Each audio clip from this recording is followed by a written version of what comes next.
वो अपनी पीछे उसकी निगाहों की तपश महसूस कर रही थी, लेकिन बोली कुछ भी नहीं। उसके सामने तो वैसे भी वो कुछ नहीं बोल पाती थी। आज के बाद ये औरत मुझे घर के अंदर नजर नहीं आनी चाहिए।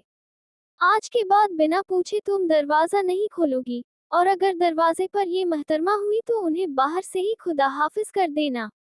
कह देना कि मेरे शौहर की इजाजत नहीं है आपको घर के अंदर बिठाकर आपकी खिदमत करने की। वो अपनी ही धुन में काम कर रही थी जब उसे पीछे से आवाज सुनाई दी। वो अपनी माँ के बारे में बात कर रहा था। उसे अजीब लगा सुनकर। ताया अब्बू तो कहते थे कि ताशफीन अपनी माँ से बहुत ज्यादा मोहब्बत करता है, लेकिन यहाँ तो उसे कोई मोहब्बत ढूंढने से भी नहीं मिल रही थी। अगर वो अपनी माँ से इतनी ज्यादा मोहब्बत करता है तो फिर वो उसे अंदर तक क्यों नहीं आने देता। कितने आराम से कह रहा था कि दरवाजा ही न खोले और बाहर से ही खुदा हाफिज कर दे। उसकी बातों और लहजे से तो कहीं से भी अपनी माँ की मोहब्बत जाहिर नहीं हो रही थी। आखिर ये अपनी माँ से नाराज क्यों था? उसे लगता था कि वो सिर्फ अपने बाबा से खफा है, लेकिन यहाँ तो सब कुछ ही बहुत अजीब था। वो किसी से सीधे मुंह बात नहीं करता था। चलो उसके साथ उसका जबरदस्ती का रिश्ता जोड़ा था, लेकिन अपने ही माँ बाप से इतनी तल्ख कलामी उसकी समझ से बाहर थी। वो आपकी अम्मी है, आप उनसे इतने खफा क्यों हैं? क्या आपकी और उनकी कोई नाराजगी चल रही है? उसने अपनी लड़खड़ाहट पर कंट्रोल करने की भरपूर कोशिश करते हुए सवाल किया था, क्योंकि वो अंदाजा लगा चुकी थी कि उसकी आदत से वो बहुत चिढ़ता है।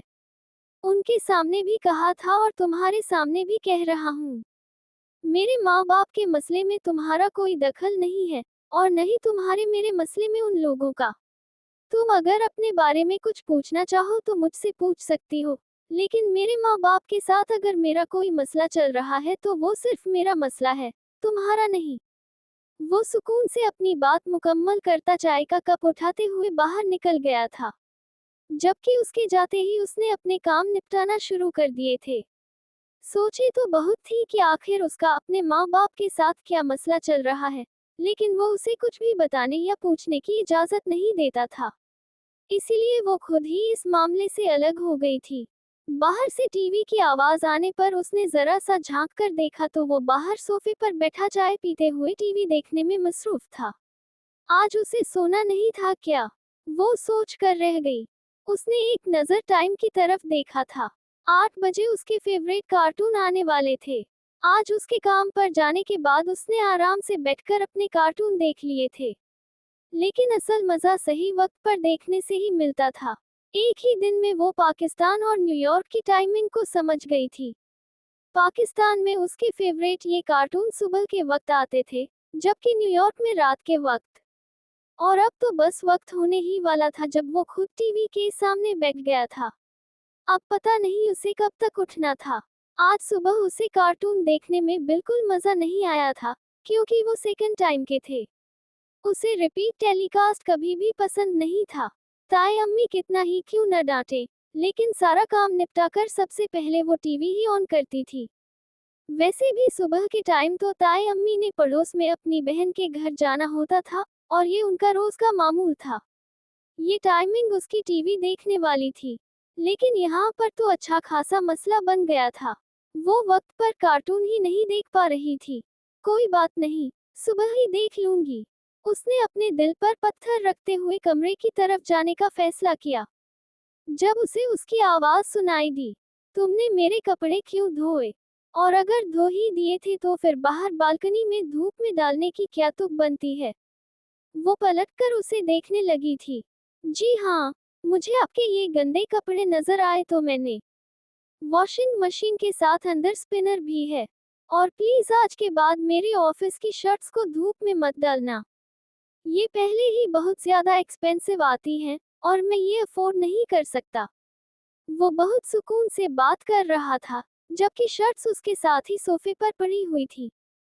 कहीं से भी हल्का रंग या कुछ अजीब उसे महसूस नहीं हुआ था, बल्कि शर्ट्स तो बहुत साफ सुथरी और खूबसूरत हो गई थी। लेकिन शायद उसे कुछ गलत नजर आ रहा हो। जी, मैं आइंदा ख्याल रखूंगी। उसने सर झुकाकर उसे जवाब दिया था, जबकि वो हमें सर हिलाता रिमोट वहीं फेंकता अंदर की तरफ चला गया। शायद वो उससे यही बात करने के लिए यहाँ बैठा हुआ था। वो कितनी ही देर से कमरे के बंद दरवाजे को देखती रही। डर था कि कहीं वो वापस बाहर ना आ जाए, लेकिन वो नहीं आया तो खुशी खुशी उसने भी टीवी का चैनल चेंज करते हुए अपना फेवरेट प्रोग्राम लगा लिया था। जैसे शुरू हुई महज 1 डेढ़ मिनट ही हुआ था, जबकि वो चेहरे पर दुनिया जहान की मासूमियत सजाए टीवी में मगन थी। उसका इरादा अपना फोन चार्ज लगाकर मैच पूरा देखने का था, क्योंकि वो फुटबॉल मैच काफी शौक से देखता था। उसका इरादा तो उससे रिमोट लेकर अपना मैच देखने का ही था, लेकिन जिस अंदाज में वो अपने हाथों में चेहरा गिराए टीवी की जानिब मुतवज्जे थी, उसका दिल ही न चाहा कि वो उसे डिस्टर्ब करे। वो पूरी तरह से शो में डूबी हुई थी जब अचानक वो हल्का सा कहा लगाकर हंसी, और फिर अपने मुंह पर हाथ दबाकर उसने अपनी हंसी को कंट्रोल करने की कोशिश की थी। उसका ये अंदाज इतना प्यारा था कि वो कितनी ही देर उसे देखता रह गया था। एक अनजान सी मुस्कान उसके अपने होठों पर भी आ गई थी। उसने अपना इरादा बदल दिया था। क्यों? ये वो खुद भी नहीं जानता था, लेकिन वो कमरे का दरवाजा बंद करके वापस अपने कमरे में आ गया था। कमरे के अंदर भी उसे हर थोड़ी देर के बाद उसकी खिलखिलाहट की आवाज सुनाई दे रही थी। वो अपने मुंह पर हाथ रखकर अपनी हंसी को कंट्रोल करती थी। यकीनन जो कार्टून वो देख रही थी, वो काफी फनी थे। उसने तो कभी जिंदगी में कार्टून देखने की जहमत की ही नहीं थी, और न ही उसे ये सब कुछ पसंद था। ये सब कुछ उसके लिए बच्चों के काम थे, और हकीकत तो ये थी कि वो अपना बचपन सही से जी ही नहीं पाया था। वो 8 साल का था जब उसके माँ बाप की तलाक हुई, और वो अपनी माँ के साथ हमेशा के लिए न्यूयॉर्क आ गया। 12 साल का था जब उसे पता चला कि उसके बाप ने दूसरी शादी कर रखी है। 14 साल की उम्र में उसे पता चला कि उसकी माँ भी दूसरी शादी करना चाहती है। उसकी माँ ने उसे हॉस्टल भेज दिया था। जब एक दिन उसे पता चला कि उसकी माँ भी दूसरी शादी कर चुकी है। अपना बचपन तो उसने इन्हीं सारी चीजों में गुजार दिया था। आज भी जब वो अपने बचपन की तरफ नजर दौड़ाता था तो सिर्फ महरूमियों के और कुछ भी वो समझ नहीं पाता था। हॉस्टल खत्म होने के बाद वो अपनी माँ के पास नहीं गया था, क्योंकि वो सौतेले रिश्ते निभाने में इंटरेस्टेड नहीं था। इसीलिए 16 साल की उम्र से ही वो अलग रहा था। हालांकि वो अपने अखराजात इस छोटी सी उम्र से मुकम्मल कैसे कर रहा था, ये जानने की कोशिश न उसके बाप ने की थी और न ही माँ ने। और आज वो दोनों ही उस पर हक जताने आए थे। कभी कभी उसे अपनी जिंदगी पर हंसी आती थी, और कभी कभी वो बिल्कुल बेहिस हो जाता था। पर अब तो वो अपने ख्वाब के लिए जी रहा था, जिसमें इंटरफेयर करने की इजाजत तो किसी को भी नहीं देता था। बेड पर लेटे हुए उसने लाइट ऑफ करके सोने की कोशिश की थी, जब जहन में एक बार फिर से रोज की ऑफर घूमने लगी। कितने सुकून से माहरा कह रही थी कि उसे उसकी ऑफर कबूल कर लेना चाहिए। उसे लगता था कि माहरा उसको समझती है, वो उसकी पसंद नापसंद के बारे में जानती है। लेकिन आज उसे लग रहा था कि माहरा भी उसे नहीं समझती। उसकी जिंदगी का मकसद सिर्फ पैसा कमाना नहीं था, वो अपना नाम बनाना चाहता था। बहुत छोटी सी उम्र में उसने इस ख्वाब को देखना शुरू किया था, और वो इस ख्वाब को पूरा करने के लिए किसी भी हद तक जा सकता था। लेकिन ये बात माहरा को नहीं समझा सकता था। वो उसके मिजाज को काफी अच्छे तरीके से समझने लगी थी। बीच में कुछ दिनों से वो काफी परेशान रहने लगा था। घर भी काफी देर से आता था, और फिर आते ही खाना खाकर अपने कमरे में बंद हो जाता है। उससे तो कोई बात ही नहीं करता था। पता नहीं आजकल वो किन कामों में बिजी था। उस दिन के बाद माहरा वापस यहाँ आई थी, और न ही उसकी माँ ने इस तरफ आने की गलती की थी। खैर, अपनी माँ की तो उसने बेइज्जती भी बहुत की थी। अब शायद ही वो जिंदगी में कभी इस तरफ कदम रखे। लेकिन उसकी दोस्त भी नहीं आई थी। उस दिन उसने लिस्ट बनाकर दी थी तो वो सब कुछ ले आया था, और उस दिन से वो ही सब कुछ बना रही थी। कल रात सब्जियां खत्म हो चुकी थी तो उसका इरादा उसे कहने का था, लेकिन शाम को वो अपने आप ले आया। उसने नोट किया था वो इन सब चीजों में काफी ज्यादा जिम्मेदार था। वो वक्ते वक्ते से खुद ही हर चीज का मुआयना करता रहता था। अगर कोई चीज कम होती तो वो तो ले आता था, लेकिन उसने नोट किया था कि शुरू में तो वो फिर उससे कम ही सही बात कर लेता था, लेकिन अब उसने बात करना ही छोड़ दिया था। न जाने क्यों उसे लग रहा था कि किसी चीज को लेकर काफी ज्यादा परेशान है। 2-3 दफा उसका दिल चाहा कि वो उससे पूछ ले कि वो परेशान क्यों है, लेकिन वो उसे अपनी परेशानी की वजह क्यों बताएगा। सोचकर वो खामोश हो गई थी। उन दोनों में ऐसा कोई रिश्ता न था जिसकी बिना पर वो एक दूसरे की परेशानी जानने की कोशिश करते, और वो जानती थी कि वो उससे ऐसा कोई रिश्ता बनाना भी नहीं चाहता। और आप मुझे बिना किसी बड़े रीजन के जॉब से निकाल भी नहीं सकते। मैं आपकी कंपनी की हर तरह की रिक्वायरमेंट पर पूरा उतरता हूँ। मुझे नौकरी से निकालने के लिए आपके पास कोई बड़ी वजह होना जरूरी है, और आपके पास कोई रीजन नहीं है जिसकी बिना पर आप मुझे ये नौकरी छोड़ने पर मजबूर कर सकें।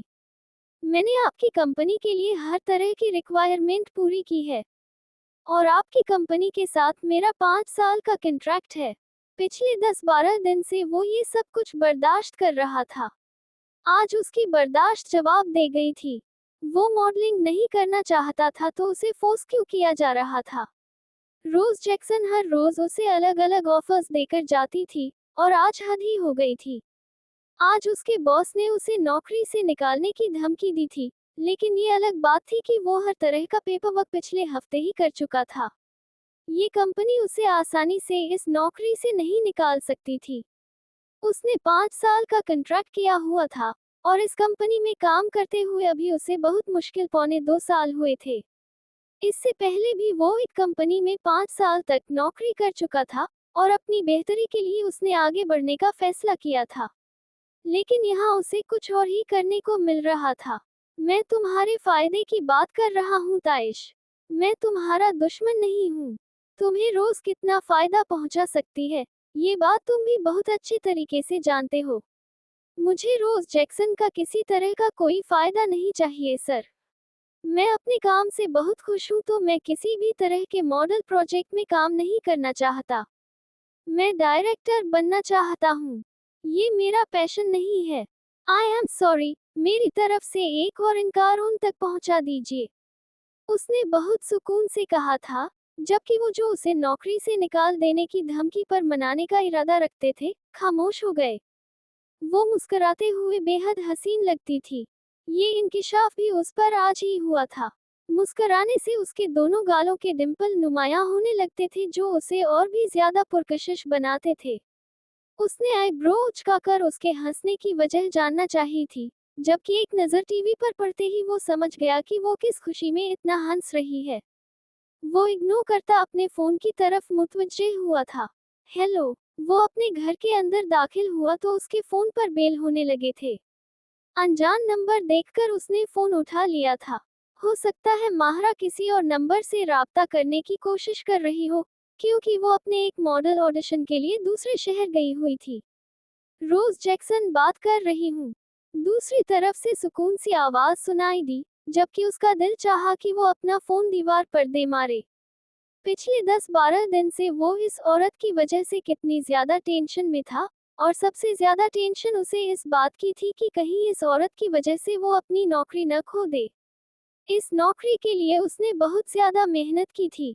वो तो खुदा का शुक्र था कि कंपनी ने उससे पहले ही कॉन्ट्रैक्ट साइन करा रखे थे, वरना उसके लिए काफी ज्यादा मसला हो सकता था। मुझे समझ में नहीं आ रहा कि आप मेरे पीछे क्यों लगी हैं। वो उसी की जबान में बात करता, बिना तनावश की तरफ देखे अपने कमरे की तरफ आ गया था। मेरे पास तुम्हारे लिए एक और ऑफर है। दूसरी तरफ से उसे फिर से सुकून सी आवाज सुनाई दी थी। मुझे आपकी कोई भी ऑफर मंजूर नहीं है मैम। मैं आपके साथ काम नहीं करना चाहता। आपको ये छोटी सी बात समझ में क्यों नहीं आ रही? इस दफा अच्छा खासा बुरा हो गया था। तुम मेरे साथ मेरी नई फिल्म के लिए असिस्टेंट डायरेक्टर बनने में इंटरेस्टेड हो क्या? उसे झटका लगा था। मैं समझ नहीं पा। तुम्हें कुछ भी समझने की जरूरत नहीं है हैंडसम एटीट्यूड मैन। मैं तुम्हारे साथ काम करना चाहती हूँ। तुम्हें मॉडलिंग में इंटरेस्ट नहीं, एक्टिंग में इंटरेस्ट नहीं, डायरेक्शन में तो है। मैं कल अपने ऑफिस में तुम्हारा इंतजार करूंगी। उसने कहकर फोन बंद कर दिया, जबकि वो अब तक बेयकीनी से अपने फोन को देख रहा था। उसे इस तरह की कोई ऑफर आ सकती है, ये तो उसके वहमो गुमान में भी न था। वो कितनी ही देर अपने मोबाइल फोन को देखता रहा। वो अब तक यकीन नहीं कर पा रहा था कि रोज जैक्सन ने सचमुच में उसे इतनी बड़ी ऑफर कर दी है।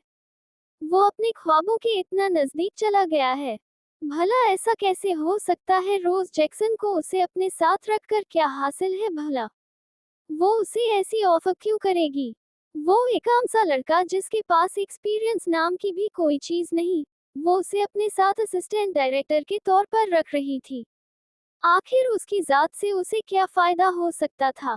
आखिर वो उस पर इतनी ज्यादा करम नवाजी क्यों कर रही थी? वो क्यों हो रही थी उस पर इतनी ज्यादा मेहरबान? क्या कोई वजह थी इस ऑफर के पीछे? लेकिन वो उसे क्या फायदा दे सकता था? वो तो खुद एक आम सी नौकरी करता था, उसके पास ऐसा तो कुछ भी नहीं था जो रोज जैक्सन के लिए फायदेमंद साबित हो। हाँ, उसके पास कुछ भी नहीं था जो रोज जैक्सन की शायान शान होता। लेकिन फिर भी वो उसे ऑफर कर रही थी। वो उसे अपने नेक्स्ट प्रोजेक्ट में अपने साथ रख रही थी।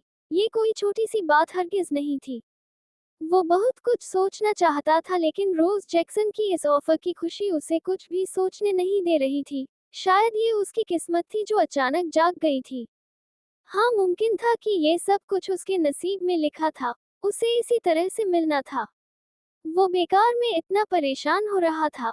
उसे तो खुश होना चाहिए था, बल्कि उसे तो अपने खुदा का शुक्र अदा करना चाहिए था जो उसे बैठे बिठाए इतनी बड़ी मेहनत से नवाज रहा था, और वो फजूल की सोचे सोचे जा रहा था। उसने अपने दिमाग से हर फजूल सोच को निकालना था। इसके लिए उसे अपनी सोच को किसी और तरफ लगाना था। इस वक्त सिर्फ खुशी ही खुशी उसके जहन व दिल पर सवार थी।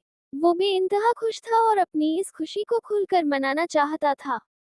लेकिन किसके साथ वो इस खुशी को सेलिब्रेट करता? कोई भी तो नहीं था उसके पास। मुखलिस दोस्त उसने कभी बनाए ही नहीं थे। मतलब के यार थे, मतलब में काम आते थे। और वो भी मतलब के वक्त ही उसे याद करते थे। और एक दोस्त जो कहती थी कि वो उसके साथ मुखलिस है। वो इस वक्त यहाँ पर नहीं थी, बल्कि वो तो अपने किसी ऑडिशन के लिए दूसरे शहर गई हुई थी और उसकी वापसी जल्दी मुश्किल थी। लेकिन फिर भी उसने उसे मैसेज करके बताना तो था ही। सो उसने जल्दी से अपना मोबाइल फोन निकालते हुए मायरा के नंबर पर मैसेज किया था। उसने उसे अपनी खुशी की वजह नहीं बताई थी, बस कहा था जल्दी आओ, तुम्हारे साथ अपनी बहुत बड़ी खुशी सेलिब्रेट करना चाहता हूँ। लड़की हर वक्त टीवी में ही घुसी रहती हो? इन कार्टून्स को देखने के अलावा और कोई काम नहीं है क्या? जाओ जल्दी से ढंग के कोई कपड़े पहन कर आओ, हम बाहर जा रहे हैं। वो कमरे से बाहर निकलते हुए उसे अब तक टीवी के सामने बैठे देख सख्त लहजे में गोया हुआ, और उसका सड़ा हुआ लहजा सुनकर अगले ही लम्हे सोफे से उठ गई थी। अब पता नहीं उसे क्या दौरा पड़ा था कि वो अचानक ही आकर उस पर बरसने लगा था। वो ऐसा सोच सकती थी अगर उसके दिमाग में उसका डर न बैठा होता तो। हम कहाँ जा रहे हैं और क्यों जा रहे हैं? उसने परेशानी से टीवी स्क्रीन को देखा था जहां पर उसका फेवरेट शो चल रहा था, जिसका अचानक आकर तयाशफीन ने मजा खराब कर दिया था। बेफिक्र हो, तुम्हें वापस पाकिस्तान छोड़ने नहीं जा रहा हूँ मैं। बस फिलहाल बाहर ठंडी हवा लेने जाना चाहता हूँ। आप जल्दी से कोई अच्छे से कपड़े पहन कर आ जाओ, ज्यादा टाइम नहीं है मेरे पास। वो एक नजर घड़ी को देखता सामने से रिमोट उठाकर टीवी ऑफ कर चुका था। उसकी ये हरकत उसे बिल्कुल पसंद नहीं आई थी, लेकिन ये उसका घर था, उसका टीवी, उसका रिमोट। वो एहतिजाज नहीं कर सकती थी, वरना ताया अब्बू के छोटे बच्चों से लड़ झगड़ कर भी वो रिमोट छीन ही लेती थी। लेकिन यहाँ पर मामला थोड़े अलग थे। यहाँ उसके सामने कोई छोटा मासूम बच्चा नहीं, बल्कि इतना बड़ा आदमी था जो आंखों ही आंखों में उसे सालिम निगलने के लिए हर वक्त तैयार रहता था। आप मुझे 10 मिनट का वक्त दे सकते हैं? उसने अंदर जाते जाते अचानक पैर मोड़कर उससे पूछा था। ठीक है, 10 मिनट है तुम्हारे पास, जल्दी से तैयार हो जाओ। वो हाँ में सर हिला गया, जबकि वो अंदर जाने के बजाय जल्दी से रिमोट की तरफ आई थी और टीवी वापस ऑन कर दिया था। बस ये आखिरी 10 मिनट रहते हैं, ये खत्म हो जाएगा। उसने मासूमियत भरे लहजे में कहा था, जबकि वो जो सोच रहा था कि वो अंदर से तैयार होने के लिए 10 मिनट मांग रही है। इस हरकत पर आग बगोला हो गया। दिमाग खराब है तुम्हारा लड़की? मैं तुमसे कह रहा हूँ जाकर तैयार होकर आओ, हमें कहीं जाना है और तुम यहाँ टीवी देख रही हो। तुम्हें पता है मेरा एक एक लम्हा कितना कीमती है? तुम पर बर्बाद नहीं कर सकता मैं। जल्दी से तैयार होकर आओ। उसने बेहद गुस्से से टीवी ऑफ करके उसका रिमोट उठाकर दूर फेंका था, जबकि वो होंठ बाहर को लटकाए जल्दी से कमरे में भाग गई थी। पागल लड़की, वो बड़बड़ाते हुए रूम से अपने बाइक की चाबी उठाने जा चुका था। ये क्या है, तुम इस तरह से मेरे साथ जाओगी? वो अपने कमरे से बाहर निकला तो उसे सामने बिल्कुल तैयार पाया। इस वक्त वो पूरा अबाया पहनकर सर को अच्छी तरह से कवर किए उसके सामने खड़ी थी। जी मैं तो ऐसे ही बाहर जाती हूँ। आपको नहीं पता वारिक भाई तो सर से दुपट्टा नहीं उतारने देते, मुझे तो मार ही डाले वो अगर उनको पता चले कि मैं बिना हिजाब के बाहर निकल गई। उसने पूरी आंखें खोलकर उसे भरपूर डराने की कोशिश की थी। वारिक कौन? उसने अपने दिमाग पर जोर डालने की कोशिश की थी। आखिर कौन था ये वारिक जिससे उसकी बीवी इतना ज्यादा खौफजदा थी? अरे आपको नहीं पता वारिक भाई कौन है? आपके ही तो भाई है ना? वो उसने परेशानी से सोचते हुए उसे बताया था। ओह हेलो, मेरा कोई भाई या बहन नहीं है, मैं अपने माँ बाप की इकलौती औलाद हूँ। अगर अलग अलग शौहर और बीवी में से उन्होंने बच्चे पैदा करे हैं तो मेरा उससे कोई ताल्लुक नहीं है, और न ही तुम्हें उनके साथ मेरा रिश्ता बनाने की जरूरत है। मैं एक ही जबरदस्ती का रिश्ता सर पर लेकर पछता रहा हूँ। उसका इशारा तनावुश की ही तरफ था। वो तो अच्छा खासा बुरा ही मना गया था उसके रिश्ता बनाने पर, जबकि वो जो पहले ही समझ चुकी थी कि जो अपने माँ बाप के जिक्र से चिढ़ता है वो अपने बहन भाइयों को हरगिज कबूल नहीं करेगा। बड़ी मासूमियत से हामी सर हिला गई। छोड़ो फजूल बातें, इस तरह से बाइक पर बैठा तुम्हारे लिए काफी मुश्किल हो जाएगा। तो मेरे हिसाब से तुम्हें ये उतार देना चाहिए, और वैसे भी तुम मेरे साथ हो तो तुम्हें किसी से डरने और घबराने की जरूरत हरगिज नहीं है। यहाँ मैं तुम्हें खुद अपनी मर्जी से बाहर लेकर जा रहा हूँ तो कोई तुम्हें कुछ नहीं कह सकता। वो उसे सर से पैर तक देखते हुए बोला। इस हिजाब में उसका बाइक पर बैठना सच में बहुत मुश्किल था। अगर आप बुरा न माने तो मैं बड़ी चादर ले लूं। काफी देर सोचने के बाद वो बोली। तो बड़ी चादर सुनकर वो अच्छा खासा बेजार हुआ। मतलब वो बाइक पर उसके साथ मौलानी बनकर जाना चाहती थी। तुम्हें एक बात बताऊं, अगर इस वक्त मायरा मेरे साथ होती ना, ये तुम्हारे सारे नखरे एक शॉप में डालकर डस्टबिन में फेंकाता। जो करना है जल्दी करो, मैं वेट कर रहा हूँ बाहर। तुम्हारे पास सिर्फ 5 मिनट हैं। वो उसे हाथ के इशारे से बताता, खुद फिर से वही बैठकर इंतजार करने लगा था। पहले कार्टून, फिर हिजाब और अब ये बड़ी चादर। इस लड़की ने सच में उसका बहुत सारा टाइम वेस्ट किया था, और अगर आज उसका मूड अच्छा ना होता तो यकीनन वो उसे ही खिड़की से बाहर फेंकने वाला था। ये बेटर है, जल्दी चलो। वो एक नजर उसे देखता जल्दी से उठकर बाहर निकलने लगा था, जबकि वो भी उसके पीछे तकरीबन भागते हुए बाहर निकली। जल्दी से दरवाजा लॉक करो। वो चाबी उसकी तरफ फेंकता खुद अपना मोबाइल चेक करने लगा था, जबकि वो भी उसके ऑर्डर पर जल्दी जल्दी दरवाजा बंद करने लगी। दरवाजा बंद करते ही उसने लिफ्ट का बटन दबाया था और उसे अपने पीछे आने का इशारा किया। इस घर में आने के बाद वो पहली बार उसके साथ कहीं बाहर जा रही थी। इतने सारे दिनों में उसने सिर्फ 3 दफा ही अपने ताया जान से बात की थी, क्योंकि तयाशफीन का कहना था कि वो बहुत गलत वक्त पर फोन करते हैं, तब उसकी नींद का वक्त होता है, और सुबह के वक्त जब वो फोन करते हैं तो वो अपने ऑफिस में होता है और कोई भी कॉल अटेंड नहीं कर सकता। वो सिर्फ शाम को ही उससे फोन पर बात करवा सकता है, लेकिन शाम को जब वो घर लौट कर आता था अक्सर तो इतने गुस्से में होता कि वो उससे कह नहीं पाती थी कि उसे ताया अब्बू से बात करनी है। पता नहीं 2 दफा उसने कितनी हिम्मत करके उसके कमरे का दरवाजा खटखटा कर कहा था कि उसे ताया अब्बू से बात करनी है, और उसके कहने पर उसने फौरन ही उनका नंबर मिलाकर दे दिया था। ताया अब्बू तो बस एक ही बात पूछते थे कि तयाशफीन तुम्हारे साथ ठीक है ना, और हकीकत ये थी कि वो उसके साथ ठीक ही था, न अच्छा न बुरा। वो गुस्से का बहुत तेज था, ये बात वो यहाँ आते ही समझ गई थी, और वो उसे गुस्सा दिलाती ही नहीं थी। उसके आने से पहले वो उसका खाना तैयार कर देती थी। ग्रोसरी वगैरह सब वही लाता था जो उसको पसंद था, तो उसे ये मसला तो था ही नहीं कि वो उसकी मर्जी का खाना नहीं बनाएगी, और खुद वो सब खा लेती थी। बाकी उसने जब उसके कपड़े 2-3 दफा धोए तो उसने किसी तरह का कोई एतराज नहीं किया था, बल्कि कहा था कि अच्छा ही है कि उसके कपड़े धुल गए। वैसे भी उसके पास टाइम नहीं है इतने काम करने का। और बाकी उसने घर को साफ सुथरा रखने के लिए कहा था, तो वो खुद भी सफाई पसंद थी और घर का कोना कोना चमका के रखती थी। वो उसके कमरे की भी सफाई करती थी, लेकिन उसकी किसी भी जरूरी चीज को छुए बिना वो हर उस चीज का ख्याल रखती थी जो उसे गुस्सा चढ़ा सकती थी। बस वो नहीं चाहती थी कि वो किसी भी तरह उसके गुस्से का निशाना बने। और अब तो वो उसको बहुत अच्छे तरीके से समझने भी लगी थी। वो बुरा नहीं था, बस गुस्से का थोड़ा सा तेज था, बिल्कुल ताया अब्बू की तरह। अच्छे से पकड़ना, मुझे गिर मत जाना। बाइक स्टार्ट करते हुए वो उससे कहने लगा था, जबकि वो तो मोटरसाइकिल देखकर अच्छी खासी बौखला चुकी थी। वो कैसे उस पर बैठती और कैसे उसके साथ सफर करती। वो तो शुरू से ही बाइक से हर दर्जा खौफजदा रहती थी। मुझे मोटरसाइकिल पर बैठने से बहुत डर लगता है, उसने बड़ी मुश्किल से खुद में हिम्मत पैदा करके उसे बताया था।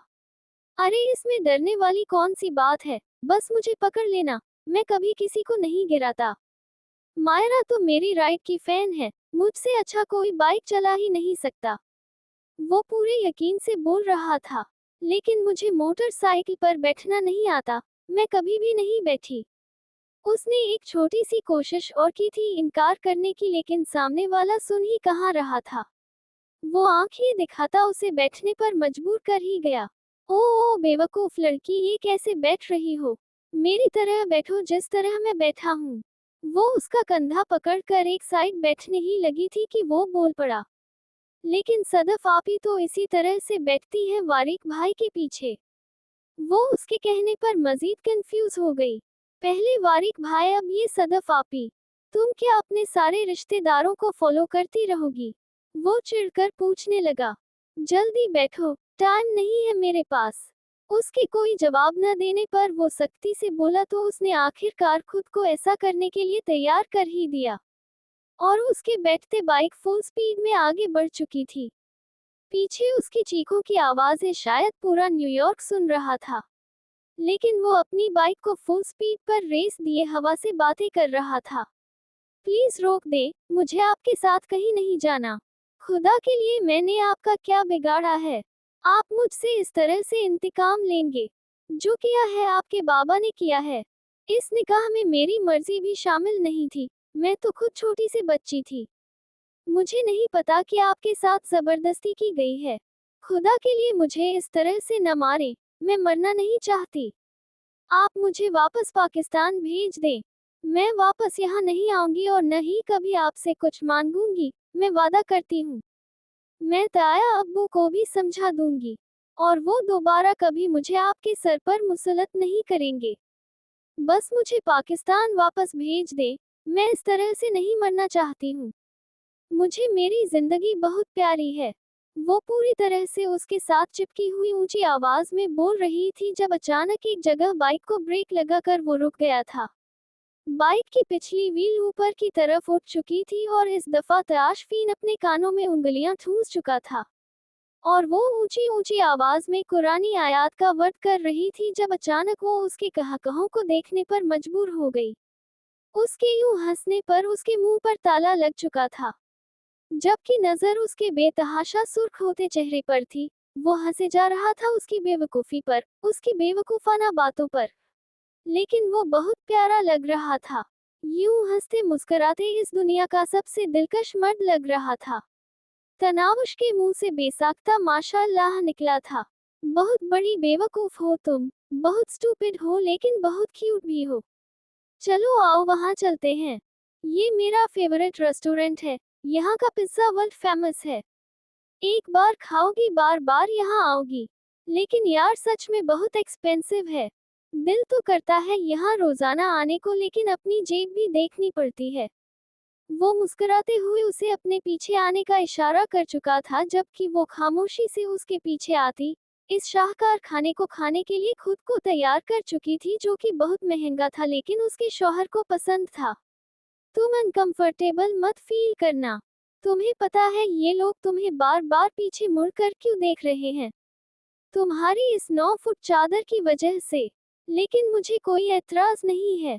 सामने वाला बंदा सुकून में होना चाहिए, बाकी किसी चीज से कोई फर्क नहीं पड़ता। वो पिज्जे का पीस उठाते हुए बोला तो उसे खुशी हुई थी, ये जानकर कि वो समझ चुका है कि वो पर्दे में अपने आप को बेहतर महसूस करती है और उसे इस बात पर कोई एतराज नहीं था। वो तो उस पिज्जे का जायका अपने मुंह में महसूस करके कुछ नोट कर रही थी। कुछ बोलो, मैं तुम्हारे साथ बोर होने के लिए नहीं आया। आपने कहा था कि आप खुश हैं, तो क्या आप मुझे अपनी खुशी की वजह बताएंगे? उसने पिज्जा खाते हुए कहा था, जबकि वो एक बार फिर से अपनी खुशी को महसूस करके दिलकशी से मुस्कुराया। जरूर बताऊंगा, क्यों नहीं बताऊंगा, लेकिन तुम्हें न थोड़ा सा वेट करना पड़ेगा। पहले मैं ये खबर मायरा को दूंगा क्योंकि वो बहुत वक्त से इस खबर का इंतजार कर रही थी। उसके चेहरे के एक्सप्रेशन देखने वाले होंगे। फिर तुम्हें बता दूंगा। वैसे भी तुम्हें कौन सा मेरी खुशी की वजह समझ में आएगी, इसीलिए तुम बस पार्टी करो। मजा तो मायरा के साथ आने वाला है, वो सुकून से उसे बताता। उसके लबों की मुस्कुराहट छीन चुका था। वो सर झुकाकर पिज्जा खाने लगी थी। यकीनन मायरा यहाँ होती तो उसे इस शख्स के साथ ये चंद लम्हे भी नसीब न होते। तुम इतनी आहिस्ता आहिस्ता क्यों खा रही हो?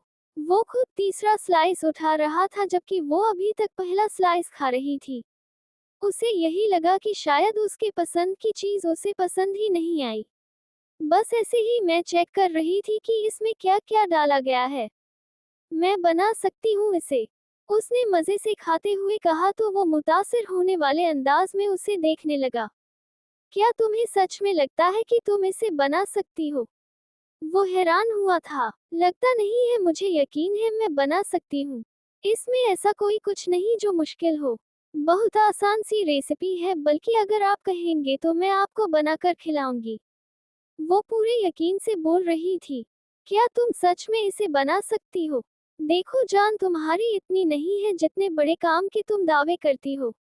अगर तुम सिर्फ मजाक कर रही हो तो मुझे बता दो, मैं अपनी पसंद की चीजों पर ऐसा मजाक बर्दाश्त नहीं करता।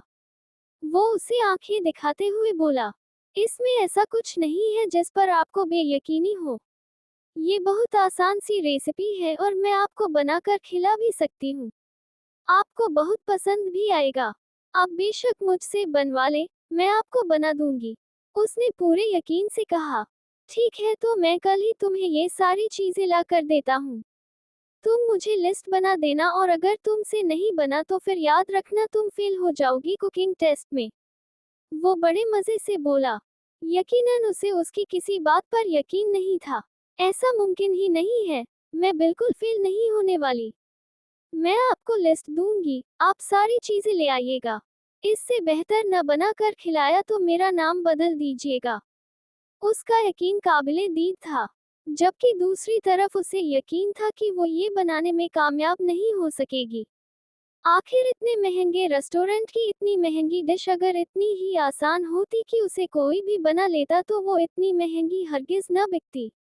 वो वापसी पर बाइक पर बैठते हुए काफी ज्यादा खौफजदा थी, लेकिन उसने वादा किया कि इस दफा वो तेज बाइक नहीं चलाएगा, और उसने उस पर यकीन कर लिया था।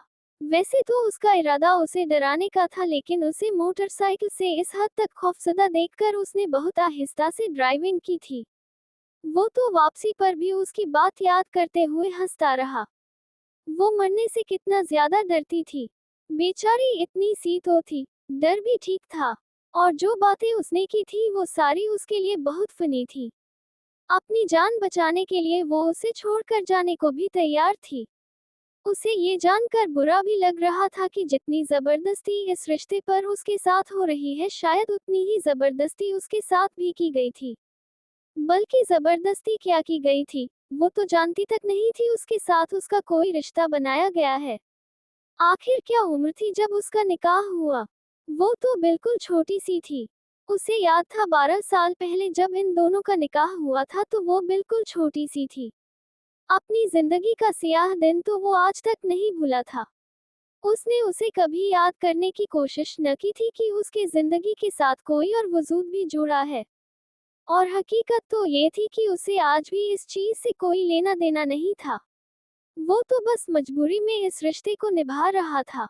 इस लड़की से तो वो कभी भी कोई रिश्ता नहीं रखना चाहता था। 6 महीने के बाद वो उसे छोड़ देने वाला था और अपनी जिंदगी में आगे बढ़ जाने वाला। यकीनन इस लड़की को भी अपनी जिंदगी में आगे बढ़ जाना था। सुबह उसकी आंख मामूल के मुताबिक ही खुली थी। सुबह किचन में आते ही उसने अपने लिए चाय बनाई थी और साथ ही साथ ताशफीन का नाश्ता बनाने में मसरूफ हो गई। जब अचानक उसे याद आया कि उसने आज लिस्ट बनानी थी तो वो भी जल्दी जल्दी हाथ चलाते उसने बना दी थी ताकि वो उसे दे सके। आखिर उसे कुकिंग में फेल तो हरगिज नहीं होना था। ताई अम्मी की इज्जत का सवाल था। आखिर इतने साल उन्होंने बस यही कहकर तो उसे सारा काम सिखाया था कि अगले घर जाकर ताई अम्मी की नाक कटाएगी कि कुछ सिखाकर नहीं भेजा। और ऐसा तो मुमकिन ही न था कि वो अपनी ताई अम्मी की नाक कटा दे। उसने सब कुछ करना था और हर काम को बिल्कुल ताई अम्मी के सिखाए हुए तरीके पर करना था। आखिर उनकी इज्जत का सवाल था। ये ले आपकी लिस्ट। ये सारा सामान आप लेकर आ जाएगा और आपको आपकी पसंद का वो पिज्जा मिल जाएगा और यकीन कीजिए इससे बेहतर बनाकर दूंगी आपको। ताशफीन फ्रेश होकर बाहर निकला तो उसके सामने ही लिस्ट तैयार पड़ी थी। वो इस लिस्ट को अपनी जेब में रखता उसे बेस्ट ऑफ लक कहकर अपना नाश्ता करने लगा था। आज उसे रोज जैक्सन से मिलने जाना था, लेकिन इससे पहले उसे अपने ऑफिस जाना था। आखिर इन लोगों को बताना था ही कि उसे कौन सी ऑफर आई है और फिर इस ऑफर के बाद हो सकता है कि उसे अपनी नौकरी छोड़नी पड़े। और मुमकिन था कि उसका बॉस पहले ही इस ऑफर के बारे में जानता हो। आखिर रोज जैक्सन उसके काफी करीबी दोस्त थी। अब आगे वो सारा वक्त रोज के साथ गुजारेगा तो यकीनन वो अपनी नौकरी पर तवज्जो नहीं दे सकेगा। वैसे तो उसका बॉस उसकी एक्टिंग के पीछे लगा हुआ था कि उसे अपना हाथ एक्टिंग में आजमाना चाहिए। और साथ ही साथ उसने उसे काफी डिग्रेड भी किया था कि डायरेक्टर बनना उसकी किस्मत में नहीं लिखा क्योंकि इस काम के लिए पहले जेब में बहुत पैसा होना चाहिए और इस बात को उसे कबूल कर लेना चाहिए। लेकिन आज वो बहुत खुश था। यकीनन उसके बॉस को भी ये जानकर झटका लगने वाला था कि वो अब उसकी कंपनी में काम करने वाला एक आम वर्कर नहीं बल्कि फ्यूचर का एक डायरेक्टर बनने वाला है। उसने ऑफिस में कदम रखा तो बॉस खुद उठकर खड़ा हो गया। तुम यहाँ क्या कर रहे हो तेश? तुम्हें तो आज रोज से मिलने के लिए जाना था ना? मुझे लगा तुम ऑफिस नहीं आओगे। वो तेजी से कदम बढ़ाता उसके पास आकर था। जी सर, मुझे उनसे मिलने जाना है लेकिन पहले मुझे आपको इन्फॉर्म तो करना ही था ना। मैं आपको यही बताने आया था कि तुम्हें परेशान होने की जरूरत नहीं है।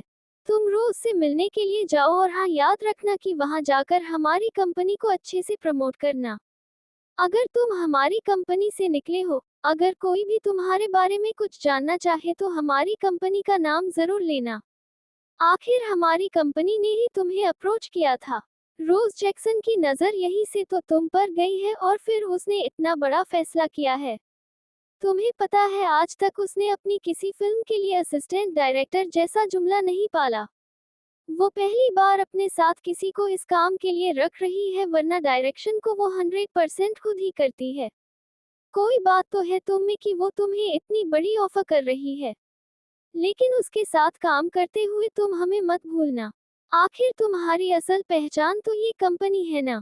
उसका बॉस बारीकी से उसे प्रमोशन सिखा रहा था जबकि वो सिर्फ हाँ में सर हिला रहा था। मतलब के यार थे, हर काम मतलब के लिए ही करते थे और यहाँ भी सिर्फ मतलब ही चल रहा था। उसका बॉस जानता था कि रोज जैक्सन की कंपनी में उसकी कंपनी को बहुत अच्छे तरीके से प्रमोट किया जा सकता है। सर आप फिक्र न करें, आप जैसा चाहते हैं बिल्कुल वैसा ही होगा। अब मैं निकलता हूँ, उसने मुस्कुराते हुए उससे कहा और बाहर निकल गया।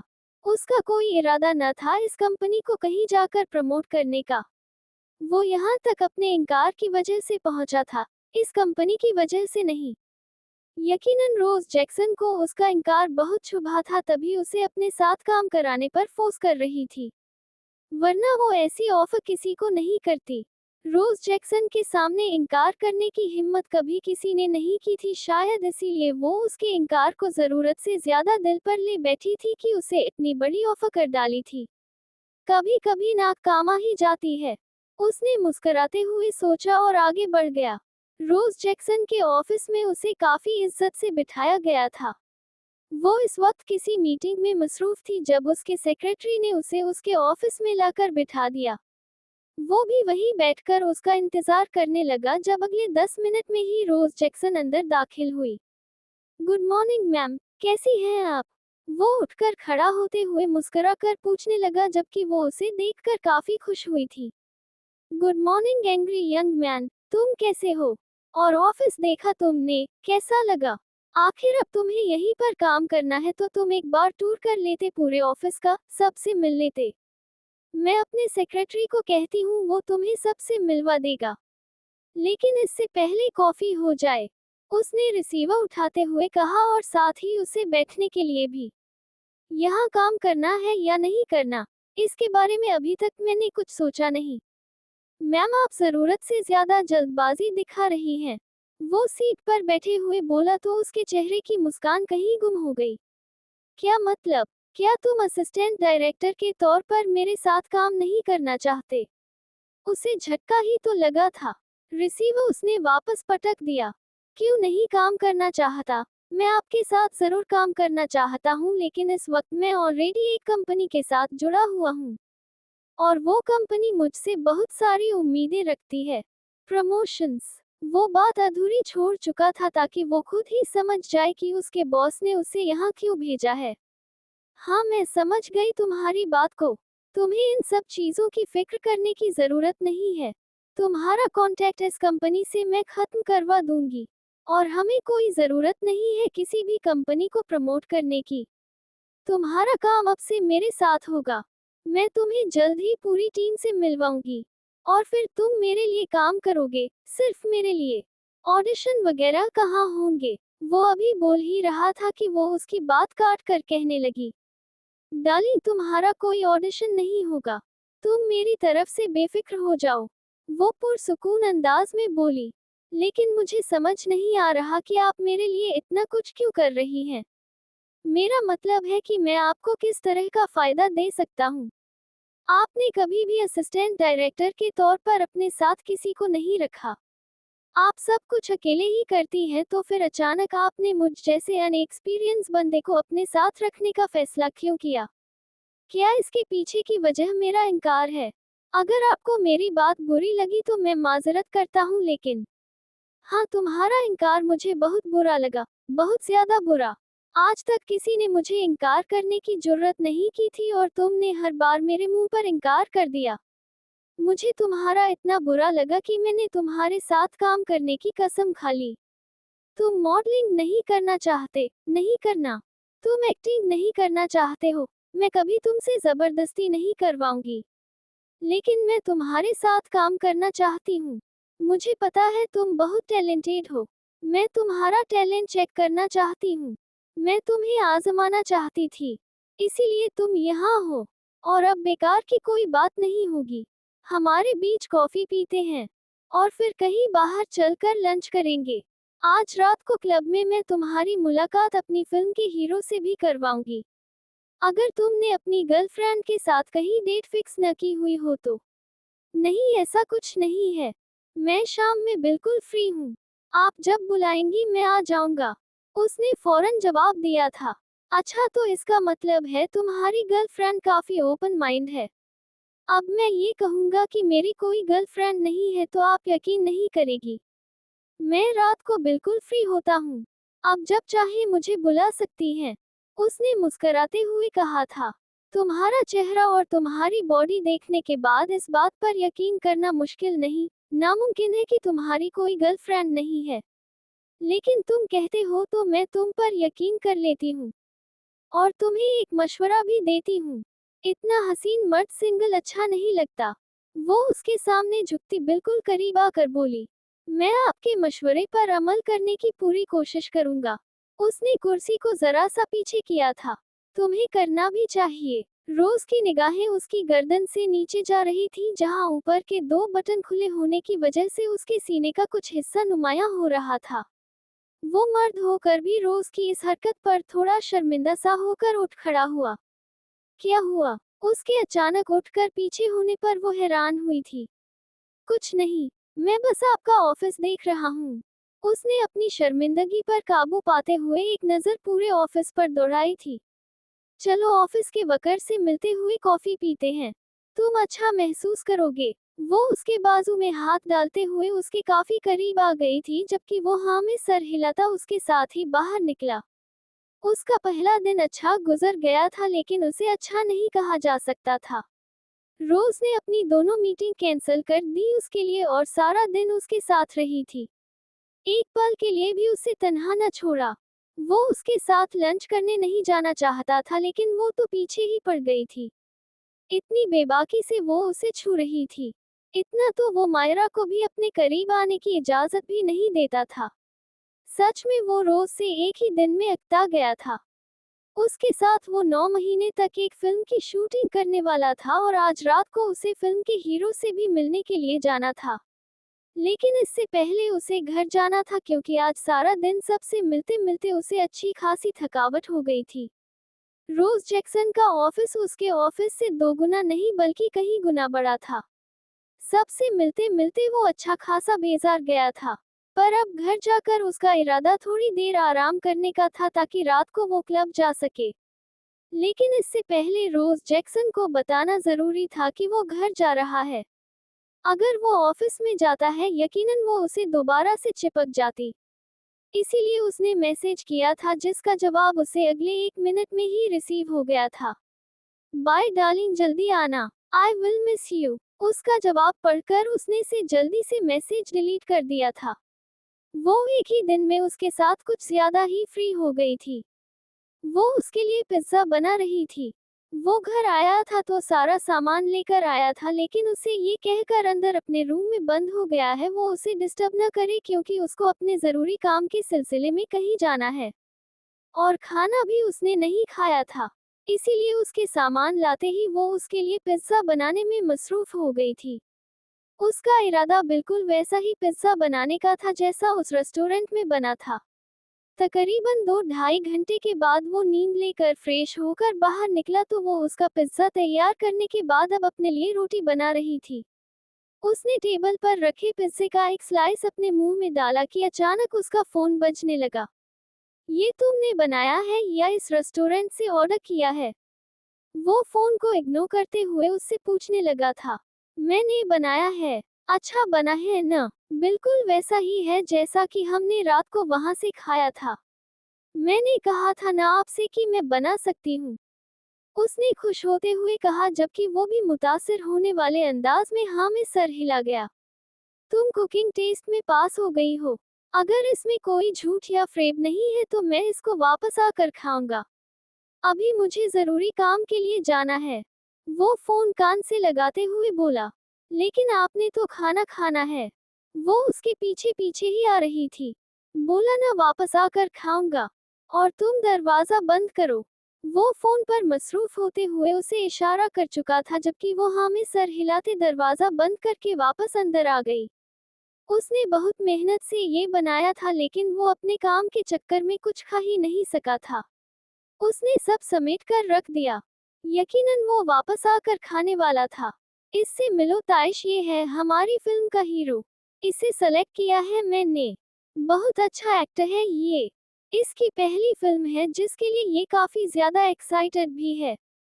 ये 1-1.5 साल से मेरे साथ मेरे चंद एक मॉडलिंग प्रोजेक्ट में काम कर चुका है और मुझे इसका काम काफी ज्यादा पसंद भी आया है, इसीलिए मैंने इसके लिए ये फैसला किया कि इस फिल्म में इसे काम करना चाहिए। रॉबिन, ये है मेरी फिल्म oops सॉरी बेबी, हमारे असिस्टेंट डायरेक्टर ताइश इब्राहिम।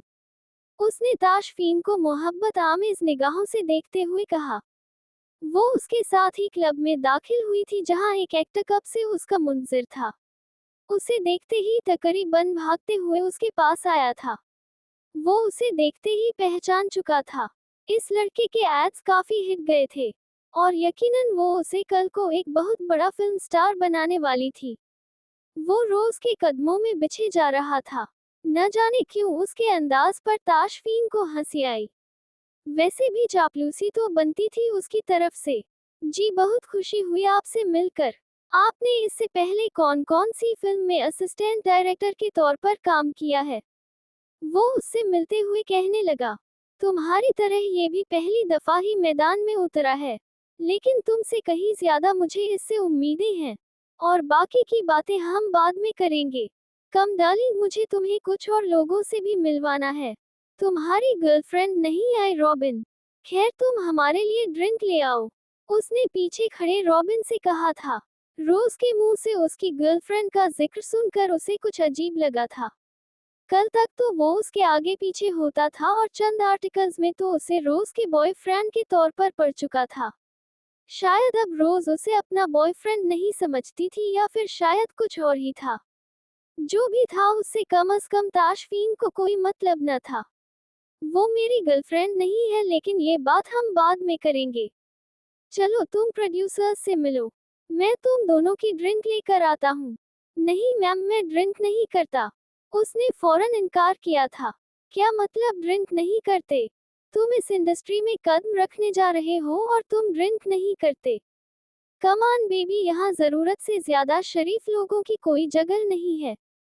शायद तुमने मेरी बात सुनी नहीं, वो ताशफीन को जवाब देती एक बार फिर से रॉबिन को देखने लगी थी, जो शायद अब तक उसके नजरें फेरने का मतलब न समझ सका था। मैं चाहे किसी भी माहौल में क्यों न चला जाऊं, लेकिन मुझे जो चीज पसंद नहीं है वो मैं नहीं कर सकता, उसने साफ इनकार किया था। मेरे लिए भी नहीं। वो उसके सीने पर हाथ रखते उसके बिल्कुल करीब आ गई थी। मैं सबसे ज्यादा अपने आप से मोहब्बत करता हूँ, अपने लिए नहीं तो फिर आपके लिए भी नहीं। वो अपने इनकार पर कायम था। रोज जैक्सन का दिलकश कहा उसकी सुनावट से टकराया। तुम्हारे इस इनकार ने ही तो रोज जैक्सन को अपना दीवाना बनाया है। और आज के बाद डोंट कॉल मी मैम, तुम मुझे रोजी कह सकते हो।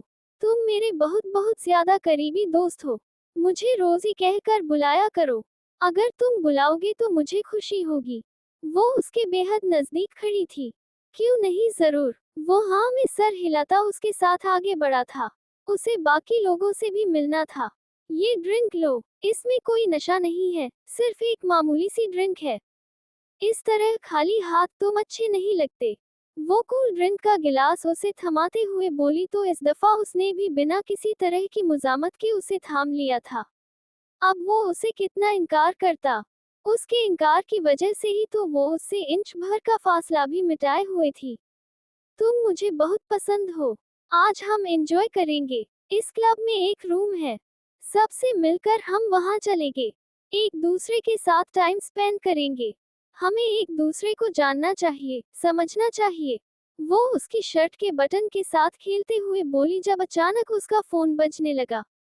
कौन है डार्लिंग जो इस तरह से डिस्टर्ब कर रहा है? मुझे ये सब बिल्कुल पसंद नहीं, जब मैं तुम्हारे साथ हूँ तो फोन ऑफ कर दिया करो। उसने उसके हाथ से मोबाइल लेते हुए साइड टेबल पर रख दिया। मेरे फादर की कॉल आ रही है, उसने मुस्कुराकर कहा था। तुमने बता दिया होगा न उनको कि तुम आज बिजी हो? खैर, उनसे मिलो। ये है हमारे फिल्म के प्रोड्यूसर और इन्हीं की बेटी हमारी फिल्म की हीरोइन भी है। ये इसकी पहली फिल्म है, उसने सामने से आते आदमी को देखकर कहा, जो हवसपरस्त निगाहों से रोज को देख रहा था, जिसके इंतहाई नामुनासिब कपड़े किसी को भी अपनी तरफ मुतवज्जह कर सकते थे। सर, आपसे मिलकर बहुत खुशी हुई। मैं अपने आप को खुशकिस्मत समझ रहा हूँ कि मुझे आपके साथ काम करने का मौका मिल रहा है, उसने इस आदमी से हाथ मिलाते हुए कहा, जो कि एक बहुत बड़ा प्रोड्यूसर था। मुझे भी तुमसे मिलकर बहुत खुशी हो रही है हैंडसम। तुम्हारी बहुत तारीफ की है रोज ने। मुझे तुमसे मिलने का बहुत शौक था। खुशी हुई तुमसे मिलकर। मैं तो ये सोच सोचकर परेशान हो रहा था कि आखिर कौन है ये आदमी जिसके पीछे हमारी रोज अपना रोल तोड़ रही है। अब तुम्हें देखकर मुझे अंदाजा हो गया है। तुम वाकई इस काबिल हो कि तुम्हारे लिए कोई भी रोल तोड़ दिया जाए। वो बहुत खुशदिली से उससे मिल रहा था, जबकि उसने मुस्कुराते हुए सिर्फ सर को खम दिया था। रोज, तुम मुझे इग्नोर क्यों कर रही हो? मैं तुम्हें बता तो चुका हूँ कि वो मेरी गर्लफ्रेंड नहीं थी, सिर्फ दोस्त थी। मैं कभी तुम्हारे साथ बेवफाई नहीं कर सकता। तुम जानती हो ना मैं तुमसे कितना प्यार करता हूँ। मुझे इस तरह से मत छोड़ो। ये लड़का सिर्फ तुम्हें यूज कर रहा है। तुम कभी इसके साथ खुश नहीं रह पाओगी। वो काफी देर प्रोड्यूसर के साथ खड़ा उससे बातें करता रहा, जबकि बार बार उसका फोन बजने की वजह से रोज उसका फोन उठाकर ले गई थी। उसने सोचा कि वो अपने फोन को एक नजर तो देखे, बस इसीलिए वो रोज के पीछे क्लब की बैक साइड पर आया था, जहां पर रॉबिन रोज को पकड़े हुए खड़ा उससे बातें कर रहा था, जबकि रोज उससे अपना हाथ छुड़वाने की कोशिश कर रही थी। वो एक लम्हे में ही समझ गया था कि वो रोज के साथ जबरदस्ती करने की कोशिश कर रहा है। वो तेजी से आगे बढ़ा और एक लम्हे में रॉबिन को पीछे की तरफ धक्का दे दिया था। उसे इन दोनों के बीच रिश्ते के बारे में कुछ भी पता नहीं था, लेकिन किसी भी हक से वो रोज के साथ इस तरह बात करने का हक नहीं रखता था। दूर रहो इससे, वो काफी गुस्से से दहाड़ा था। देखो मिस्टर, ये मेरा और रोज का मामला है। तुम्हारा इस सब से कोई लेना देना नहीं। निकलो यहाँ से, जाकर अपना काम करो, यही तुम्हारे लिए बेहतर होगा। मैं बात कर रहा हूँ इससे। वो भी बेहद गुस्से से बोला था। शायद नहीं, यकीनन वो इस वक्त काफी ज्यादा नशा कर चुका था, जबकि ताशफीन खुद भी काफी देर से अजीब सा महसूस कर रहा था जब से उसने वो ड्रिंक पी थी। वो अपने आप में अजीब तरह का बदलाव महसूस कर रहा था। उसके कदम लड़खड़ा रहे थे जबकि सर भी घूम रहा था, लेकिन वो इग्नोर कर गया था क्योंकि थोड़ी ही देर में उसने घर चले जाना था। बात करने का एक तरीका होता है, और जिस तरीके से तुम बात कर रहे हो उस तरह से मैं तुम्हें इससे बात नहीं करने दूंगा। चलो रोज। उसने उसका हाथ थामते हुए उसे अपनी तरफ खींचा तो वो खामोशी से उसके साथ चली आई थी, जबकि वो उसे अपने साथ वहां से बाहर ले आया था। तुम ठीक हो ना? वो तुम्हारे साथ इस तरह से बात क्यों कर रहा था? तुम्हें उसे तमाचा लगा कर सीधा कर देना चाहिए था। वो अब तक गुस्से में था, जबकि उसे गुस्से में देखकर रोज मुस्कुरा दी थी। एंग्री यंग मैन, तुम इस तरह से गुस्सा करते हुए और भी हॉट लगते हो। रॉबिन के साथ मैं पिछले 3 माह से रिलेशनशिप में थी, लेकिन मुझे नहीं पता था कि वो मुझे चीट कर रहा है। उसकी एक गर्लफ्रेंड भी है। मुझे कुछ दिन पहले उसके बारे में पता चला। अगर मैं अनाउंस न कर चुकी होती कि मेरी नेक्स्ट फिल्म का हीरो रॉबिन होगा तो यकीन करो मैं उसे इस इंडस्ट्री से धक्के मार कर निकलवाती। लेकिन फिर मैंने सोचा कि उसके साथ मेरा काफी अच्छा वक्त गुजरा है। मुझे उसका करियर खराब नहीं करना चाहिए, इसलिए मैंने उसे अपनी फिल्म का हीरो बना लिया। और वो पागल ये समझता है कि मैं अब तक उसे पसंद करती हूँ, इसीलिए मैंने उसे अपनी फिल्म से नहीं निकाला।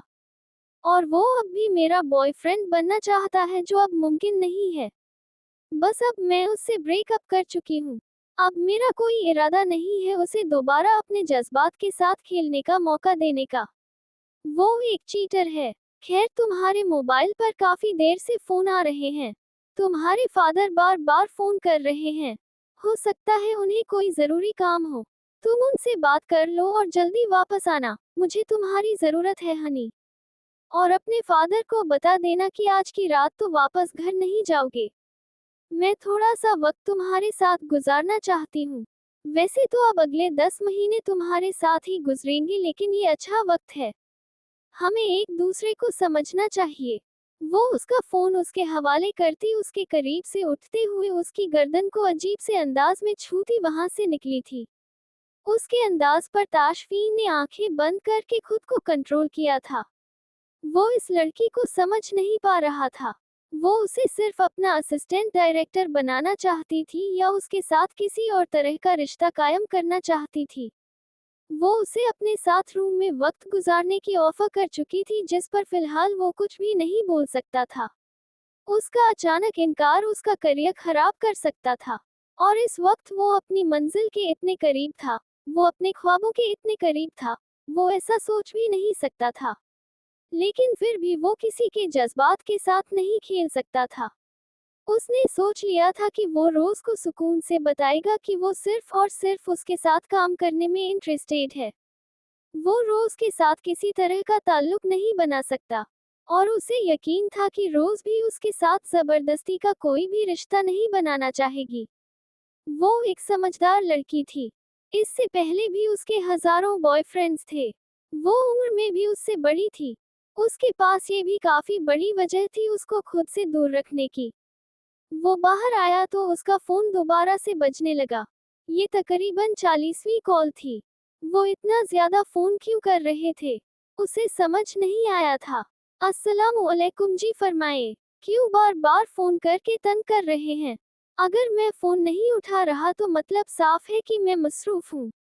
लेकिन आपको पता नहीं क्या मसला है। इंसान को खुद ही समझ जाना चाहिए कि सामने वाला आपसे बात नहीं करना चाहता। वो फोन उठाते ही काफी गुस्से से बोला था और वो उसके लहजे के आदी थे। कहाँ मसरूफ हो तुम? और तुम्हारे पीछे इतना ज्यादा शोर क्यों है? क्या घर से बाहर हो तुम? इस वक्त तो न्यूयॉर्क में तकरीबन रात के 11:30 बजे का वक्त है। तुम अभी तक घर नहीं गए? जी नहीं गया मैं घर वापस। और मैं घर जाऊं या न जाऊं, इस चीज से आपको कोई मतलब नहीं होना चाहिए। मैं मसरूफ हूँ इस वक्त। और तनावुश घर पर अकेली है। वो उसकी बात काटते हुए बोले थे जबकि उसे तो ख्याल भी नहीं आया था कि घर में कोई अकेला है। जी हाँ अकेली है आपकी बेटी और इसमें इतना परेशान होने वाली कोई बात नहीं है। मेरा घर सेफ है। कुछ नहीं होगा आपकी लाडली को वहाँ। वो अपनी गलती पर शर्मिंदा हुए बिना बोला था। लेकिन फिर भी तुम्हें आधी रात को इस तरह उसे अकेला नहीं छोड़ना चाहिए। वो अकेली घर पर खौफजदा होती है। तुम अभी के अभी वापस जा रहे हो। वो गुस्से से बोले। आप मुझ पर हुक्म चला रहे हैं। ऐसा हक मैंने आपको तो नहीं दिया। नहीं जाऊंगा मैं घर वापस। आपकी बेटी अकेली रहे या वहाँ अकेली मरे, मेरा उससे कोई वास्ता नहीं है। मैं यहाँ अपने दोस्तों के साथ एंजॉय करने आया हूँ। इसके चक्कर में अपनी जिंदगी क्यों खराब करूँ मैं? इनका अंदाज उसे भी गुस्सा दिला गया था। तुम्हारी बीवी है वो, जिम्मेदारी है तुम्हारी ताशफीन। तुम इस तरह उसे छोड़ नहीं सकते। मत भूलो कि तुम यहाँ से उसे क्यों लेकर गए थे। 6 महीने का वक्त दिया था मैंने तुम्हें इस रिश्ते को निभाने के लिए, लेकिन तुम क्या कर रहे हो? तुम उसे अपनी बीवी मानते ही नहीं, बल्कि वहां बाहर किसी और के साथ अय्याशियां कर रहे हो। अगर तुम्हें वही सारे घटिया और गिरे हुए काम करने थे तो तुम्हें बीवी क्यों दी है मैंने? तुम्हें इतना खूबसूरत जायज रिश्ता दिया है मैंने, लेकिन फिर भी तुम बाहर की औरतों के साथ घूम रहे हो। क्या लगता है मैं नहीं जानता कि तुम वहां क्या करते हो? इस वक्त भी तुम एक क्लब में शराब पी रहे हो, एक गैर मुस्लिम औरत के साथ अय्याशियां कर रहे हो। ये मत सोचना कि मैं तुमसे बेखबर हूँ। इतने गुस्से से बोले थे कि उसका दिमाग घूम गया। क्या आप मुझ पर नजर रखते हैं? इस लड़की की वजह से आप ये सब कुछ कर रहे हैं। तो इस तरह से आप मुझे मजबूर करेंगे ये रिश्ता निभाने पर। फाइन तो बीवी है न वो मेरी। तो अब आप देखिएगा कि मैं कैसे उसे अपनी बीवी बनाऊंगा। वो गुस्से से कहता फोन बंद कर चुका था, जबकि वापस क्लब के अंदर जाने के बजाय वो अपनी बाइक की तरफ आया था। उसका इरादा वापस घर जाने का था। उसने लिफ्ट से बाहर पैर रखा तो उसके कदम लड़खड़ा से गए थे, जबकि सर अलग घूम रहा था। लेकिन इस वक्त उसके दिमाग पर सिर्फ गुस्सा सवार था। उसने शिद्दत से दरवाजा बजाया, जबकि वो जो उसके इंतजार में दरवाजे के करीब ही बैठी हुई थी उठकर दरवाजा खोलने लगी। कहाँ रह गए थे आप? मैं कब से आपका इंतजार कर रही थी। मैं तो अपने कमरे में भी नहीं गई ये सोचकर कि दरवाजा नहीं खोलूंगी तो आप अंदर कैसे आएंगे। शुक्र है आप वापस आ गए। अब तो मुझे डर भी लग रहा था अकेले। वो क्या है न, मैं कभी अकेली घर पर नहीं रही। दिन में तो रोशनी होती है, रात को बहुत डर लगता है अंधेरे में। वो बोल ही रही थी कि ताशफीन ने अचानक उसकी कमर में हाथ डालकर उसे अपनी तरफ खींचा। मेरी जान को डर लग रहा था अंधेरे में। वो बेबाकी से उसके चेहरे पर हाथ फेरते हुए बोला, ये आप, क्या क्या हुआ जान? अच्छा नहीं लग रहा मेरा छूना। तुम तो बीवी हो ना मेरी, इतना हक तो रखता हूँ न तुम पर। आओ आज रात मेरे बेडरूम में। आखिर बीवी के फर्ज भी तो अदा करने हैं मुझे। मेरे लिए तो तुम यहाँ आए हो तो तुम्हें मेरे पास बल्कि बहुत पास रहना चाहिए। इतने पास। वो उसकी कमर में बाजू कसता उसे मजीद अपने करीब तर कर चुका था, जबकि तनावुश की सांसें अटकने लगी थी, जबकि उसके मुंह से आती अजीब सी बदबू बर्दाश्त से बाहर थी। तुम्हें पता है मेरे बाबा ने तुम्हें यहाँ क्यों भेजा है? क्योंकि मैं अय्याशियाँ छोड़ दूँ।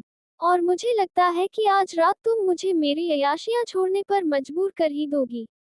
क्या ख्याल है तुम्हारा? या फिर मुमकिन है कि तुम भी आज से मेरी अय्याशी बन जाओ? जायज वाली अय्याशी। चलो वक्त बर्बाद नहीं करते। मेरा कमरा और मेरा बिस्तर तुम्हारा मुनसर है। आज की रात तुम्हारा फर्ज अदा करते हैं। वो उसे अपनी बाहों में बेदर्दी से उठाता, उसकी चीख व पुकार इग्नोर करता अपने कमरे में लेकर जा रहा था। खुदा के लिए छोड़ दे मुझे। ये आप क्या कर रहे हैं? क्या आपने नशा किया हुआ है? वो बेयकीनी से उसे देखते हुए पूछ रही थी, जो उसे जबरदस्ती अपने बेडरूम में ले आया था। तुम्हें इस बात से कोई फर्क नहीं पड़ना चाहिए। तुम्हारे लिए यही काफी है कि मैं तुम्हें कुर्बत बख्श रहा हूँ। इसी मकसद के लिए तुम्हें यहाँ भेजा गया है। हाँ डार्लिंग, ये हकीकत है। तुम्हें यहाँ पर मेरी अय्याशियों पर पाबंदी लगाने भेजा गया है। मेरा बाप चाहता है कि मैं तुम्हारे वजूद में खोकर आवारा गर्दी करना छोड़ दूं, तो इसके लिए तो तुम्हें मेरी खिदमत तो करनी पड़ेगी। अब तुम्हें भी मेरा वक्त बर्बाद नहीं करना चाहिए। Come on darling. वो उसका दुपट्टा उतार कर एक लम्हे में दूर फेंक चुका था। ताशफीन, खुदा के लिए मेरे साथ ऐसा न करें। क्या हो गया है आपको? प्लीज दूर रहिए मुझसे। वो अपना आप उससे छुड़वाती अपने हाथ सीने पर बांधे उससे दूर भागने की कोशिश कर रही थी। लेकिन इससे पहले कि वो दरवाजे तक पहुंचती, वो फुर्ती से दरवाजे तक आता उसे लॉक कर चुका था। उसकी जान हवा हो रही थी। वो उसके साथ जबरदस्ती कर सकता था, ये तो उसने कभी सोचा भी नहीं था। और पिछले 15-16 दिन में उसके साथ कितने सुकून से रह रहा था, और अब अचानक वो उससे इस तरह की डिमांड कर रहा था। वो तो अभी तक इस रिश्ते की इस नौयत तक पहुंची ही नहीं थी। क्यों नहीं जान, तुम भी तो यहाँ ये रिश्ता निभाने के लिए आए हो। फिर क्या मसला है? वो उसका बाजू पकड़कर उसे अपने बेहद करीब खींच चुका था। आज मैं अपने बाप की सारी ख्वाहिशें पूरी करूंगा और तुम्हारे साथ थोड़ा सा दिल बहल जाएगा। वैसे भी बहुत खूबसूरत ऑफर ठुकरा कर आया हूँ मैं आज। तुम्हें अपने शौहर को खुश करने के लिए कुछ तो करना चाहिए।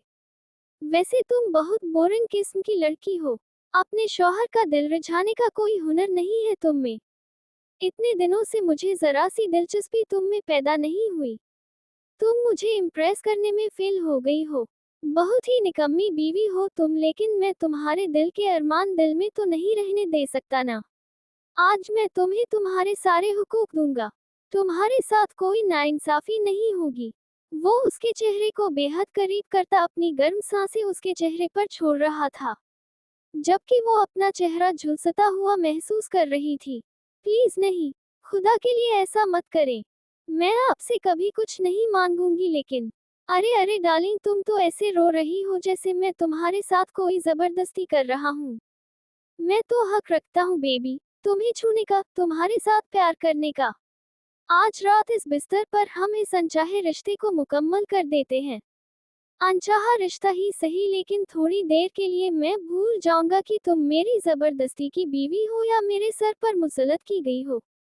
वैसे भी गुर्बत के लम्हात में ऐसी बातों पर वक्त बर्बाद नहीं किया जाता, और मैं भी अपना वक्त बर्बाद नहीं करना चाहता। जल्दी से मेरी बाहों में आ जाओ। उसे अपने जारहाना शिकंजे में जकड़े हुए था। प्लीज ऐसा मत करें। बंद करो ये रोना धोना। मेरे बाप ने तुम्हें इसीलिए भेजा था ताकि मैं तुम्हारे साथ ताल्लुक बनाऊं, इस रिश्ते को 6 महीने तक निभाऊं, और मैं तुम्हें अगले 6 महीने तक जैसे चाहूं वैसे इस्तेमाल कर सकता हूं। मेरी हो तुम, मेरी। वो कहते हुए उसे बेड पर धकेलता अचानक उसके ऊपर साया बना गया था। वो अपना आप बचा नहीं पा रही थी, जबकि अपने कंधे से सरकती शर्ट महसूस करके वो बेबसी की आखिरी इंतहा पर पहुंच चुकी थी। उसकी पकड़ उस पर इतनी सख्त थी कि तनावुश हिल तक नहीं पा रही थी।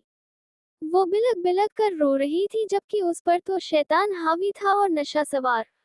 वो सही गलत की पहचान खो चुका था।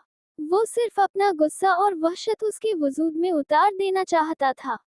जब अचानक उसका फोन बजने लगा।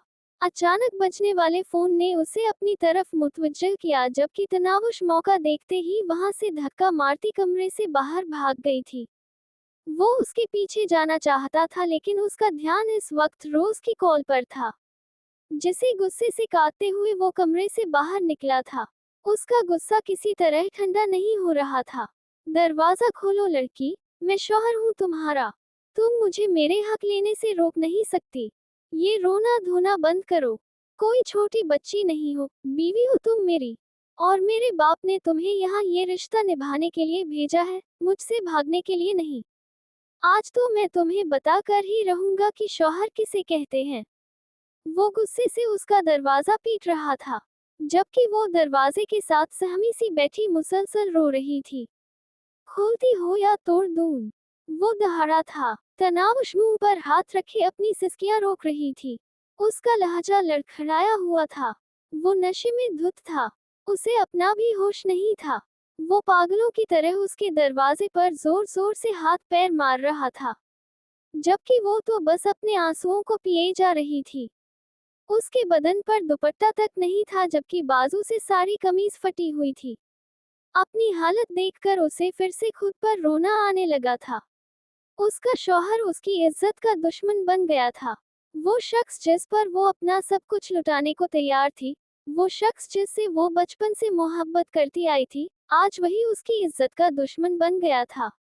क्या इतनी बेमोल थी वो कि उसका अपना ही शौहर नशे में उसे बेआबरू करता? नहीं, वो दरवाजा नहीं खोलेगी, चाहे कुछ भी क्यों न हो जाए। वो कितनी ही देर दरवाजा बजाता रहा, लेकिन तनावश डर से मज न हुई। फिर आहिस्ता आहिस्ता सारी आवाजें बंद हो गईं। शायद वो लौट गया था। उसकी आंख खुली तो हर तरफ अंधेरा था। उसने हाथ बढ़ाकर साइड लैंप पर हाथ मारा था, जिससे कमरा अचानक रोशन हो गया। उसका सर दर्द से फट रहा था। उसे कुछ समझ नहीं आ रहा था। वो तो कल रात रोज के साथ पार्टी में था। वो घर कब आया था उसे याद नहीं आ रहा था। वो उठकर बैठ गया और अपना सर दबाने लगा। साथ ही साथ वो रात के बारे में याद करने की कोशिश करने लगा, लेकिन कुछ भी याद न आया। वो उठकर बाहर आया ताकि चाय का कह सके। उसे शिद्दत से चाय की तलब थी, लेकिन ये क्या, बाहर भी मुकम्मल खामोशी थी। उसके कमरे का दरवाजा बंद था। शायद उसकी तरह आज वो लेट जागने वाली थी। खैर, अब उसे परवाह नहीं थी। वो आराम सुकून से 10 बजे जाने वाला था। अब उसे सुबह सुबह काम पर नहीं भागना था, जिसके लिए वो काफी रिलैक्स था। उसने उसके रूम के पास आकर दरवाजा खटखटाया, लेकिन अंदर से कोई आवाज न आई। शायद वो सो रही थी, लेकिन उसे चाय की शदीद तलब थी जिसे वो इग्नोर नहीं कर सकता था। सो खुद ही चाय बनाने का फैसला किया, लेकिन फिर सोचा कि क्यों न पहले अपना मोबाइल चेक कर ले, कहीं रोज का कोई मैसेज न आया हो। ये लड़की उसके लिए बहुत ज्यादा फायदेमंद थी। वो आज उसका चेक कैश कराने वाली थी, और वो उसे बिल्कुल नाराज नहीं करना चाहता था। कल रात उसके जहन में ख्याल आया था कि अगर रोज उसके साथ कुछ वक्त गुजार कर उसका करियर बना ही रही है, तो उसे भी कोई बेवकूफ़ी नहीं करनी चाहिए। रोज बुरी नहीं थी, बस उसे अच्छे दोस्त की जरूरत थी, और उसकी एक गलती उसका पूरा फ्यूचर तबाह कर सकती थी, और वो ऐसी कोई गलती नहीं कर सकता था। वो एक लिमिट में रहकर रोज के साथ वक्त गुजारने को तैयार था, क्योंकि रोज की अपने आप में दिलचस्पी देख चुका था। उसने सोचा था कि वो उससे साफ अल्फाज में बात करेगा, कि वो सिर्फ उसका दोस्त बनकर रहेगा। दोस्त से आगे बढ़ने का वो कोई इरादा नहीं रखता, और न ही वो उससे उम्मीद रखे, लेकिन वो उसके लिए अच्छा दोस्त बनेगा। वो वापस रूम में आया तो उसे कुछ अजीब सा महसूस हुआ। रूम में काफी सारी चीजें बिखरी पड़ी थी, जैसे यहाँ कुछ हुआ हो। उसे अजीब सी बेचैनी हुई। क्या हुआ था इस रूम में? वो बैग की तरफ आया, जहाँ उसका दुपट्टा जमीन पर एक साइड पड़ा था। उसका दुपट्टा यहाँ कैसे आया था? क्या वो रात यहाँ उसके रूम में आई थी? लेकिन क्यों? वो अपने दिमाग पर जोर देने की कोशिश करने लगा, लेकिन कुछ भी समझ न आया। जब नजर बेड पर पड़े उसके कपड़े के टुकड़े पर पड़ी, वो सब समझने लगा था। उसका दिमाग चकराने लगा। वो कुछ याद करने की कोशिश करने लगा, और उसे कुछ हद तक कुछ याद आने लगा था। कल रात को वो क्लब में था जब उसे बाबा का फोन आया था। वो बाहर निकला था और उन्हें फोन किया था। बाबा ने फोन पर उसे काफी बेबुनियाद बातें सुनाई थी और उसके किरदार पर इल्जाम लगाया था। वो उसे आवारा अयाश पता नहीं क्या क्या कह रहे थे, और इसके बाद वो बहुत ज्यादा गुस्से में आ गया था और उसी वक्त क्लब से निकल आया था। हाँ, उसे याद आ रहा था। वो सीधा घर आया था। लिफ्ट के बाहर उसके कदम लड़खड़ाए थे। वो गिरते गिरते बचा था। उसने दरवाजे को काफी जोर से पीटा था जब उसने दरवाजा खोला था, और इसके बाद सब कुछ किसी फिल्म की तरह उसकी आंखों के सामने घूमने लगा। ओ माय गॉड, ये मैंने क्या कर दिया? ये मैंने उसके साथ क्या कर दिया? कल रात मेरी ड्रिंक में कुछ तो था। उस रॉबिन ने मेरी ड्रिंक में कुछ मिलाया था। हाँ, ये सब कुछ उस ड्रिंक की वजह से हुआ है। इसमें कोई ना कोई ऐसी चीज थी जिससे कल रात मुझे होश ही नहीं रहा, और मैंने ये सब कुछ कर दिया। वो अपना सर थामे तेजी से कमरे से बाहर भागा था। लड़की, दरवाजा खोलो। तुम सुन रही हो मैं क्या कह रहा हूँ? मैं कह रहा हूँ दरवाजा खोलो लड़की। वो जोर लगा रहा था दरवाजे पर, लेकिन अंदर से कोई आवाज नहीं आ रही थी। सुनो लड़की, कल रात हमारे बीच में ऐसा भी कुछ नहीं हुआ कि तुम यूं दरवाजा बंद करके मुझे गिल्टी फील करवाओ। मैं जानता हूँ मैंने गुस्से में तुम्हारे साथ काफी ज्यादा बदसलूकी की है, लेकिन इसके बावजूद भी हमारे बीच में ऐसा कुछ भी नहीं हुआ। तुम्हें समझ में नहीं आ रहा मैं क्या कह रहा हूँ? दरवाजा खोलो वरना मेरे पास लॉक की चाबी है। वो धक्के दे रहा था जबकि दूसरी तरफ से कोई आवाज न आने पर वो वापस कमरे में आया और चाबी लेकर उसके कमरे का दरवाजा खोलने लगा। शायद वो कल रात उससे कुछ ज्यादा खौफजदा हो गई थी। ये हकीकत थी कि कल रात उसका दिमाग जरूरत से ज्यादा घूम गया था। वो गुस्से में अपना आपा खो चुका था और वो शायद कल रात को कुछ भी कर बैठता। शायद कल रात वो इस लड़की को अपने और उसके बीच के रिश्ते को वाज़ेह करते करते शायद उसकी मासूमियत ही तबाह कर देता, लेकिन खुदा को कुछ और ही मंजूर था। कल रात उस नशे की वजह से उस पर हैवानियत छा गई थी। वो गुस्से में शायद बहुत गलत करने वाला था, लेकिन खुदा ने उसे गलत काम करने से रोक लिया, और अब ये लड़की उसे मजीद शर्मिंदा कर रही थी। शायद वो गिल्टी फील कराना चाहती थी या फिर उसे उसकी इस हरकत पर शर्मिंदा करना चाहती थी, लेकिन शायद वो जानती नहीं थी ताशफीन इब्राहिम की अना का परचम बहुत बुलंद था।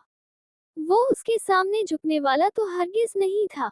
वो अपने बाप के सामने नजर झुकाकर बात नहीं करता था, तो ये लड़की तो उसकी जिंदगी में कुछ भी नहीं। वो दरवाजा खोलकर अंदर दाखिल हो गया। उसने अंदर कमरे में कदम रखा तो वो उसी दरवाजे के साथ जमीन पर पड़ी नजर आई। वो जमीन पर क्यों बैठी थी उसे कुछ समझ न आया, लेकिन कुछ गड़बड़ का एहसास हुआ था। वो उसके करीब झुकते हुए उसका कंधा हिलाने लगा जब वो लहरा कर एक तरफ गिर गई। इस दफा ताशफीन इब्राहिम सच में परेशान हो गया था। वो उसे एक झटके से सीधा करता अपने करीब कर चुका था। लड़की, लड़की, क्या हुआ है तुम्हें? उसका गाल थपथपाता उसे होश में लाने की कोशिश कर रहा था, लेकिन वो बेहोश हो चुकी थी। उसका सारा जिस्म बुखार से तप रहा था। शायद कल रात को जरूरत से ज्यादा डर गई थी। उसकी हालत देखते हुए वो अगले ही लम्हे उसे अपनी बाहों में भरता तेजी से घर से बाहर की तरफ निकला था। उसने बड़े ही मुश्किल से अपने फ्लैट को लॉक किया और लिफ्ट में आकर वो जल्दी जल्दी उसे हॉस्पिटल पहुंचाने के बारे में सोच रहा था। इस लड़की की हालत बहुत ज्यादा खराब हो चुकी थी। यकीनन उसके लिए ये सब कुछ किसी झटके से कम नहीं था। न जाने रात को वो किस हालत में रही थी, या शायद वो सारी रात यूं ही बैठी रही होगी। ये किसी चीज से बहुत ज्यादा खौफजदा है। ये किसी चीज से बहुत ज्यादा डर चुकी हैं। आप इनका ख्याल रखें। थोड़ी देर में होश आ जाएगा। इस डर की वजह से ही ये बेहोश हो गई थी, लेकिन खतरे वाली कोई बात नहीं है। आप बिल्कुल बेफिक्र रहें और कोशिश करें कि जिन चीजों से डरती हैं वो चीजें ज्यादा से ज्यादा इनसे दूर रखी जाएं।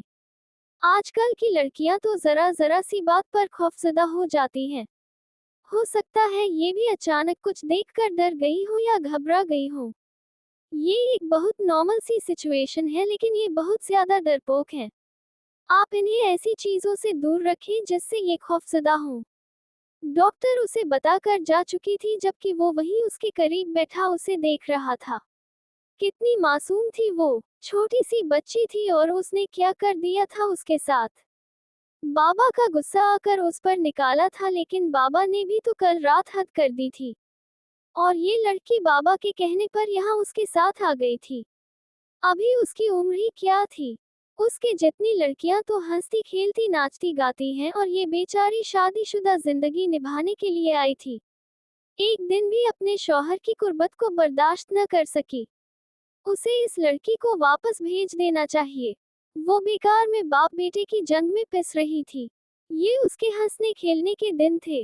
वो उसे देख ही रहा था जब वो आहिस्ता आहिस्ता आंखें खोले अपने आप को इस अनजान जगह पर महसूस कर रही थी।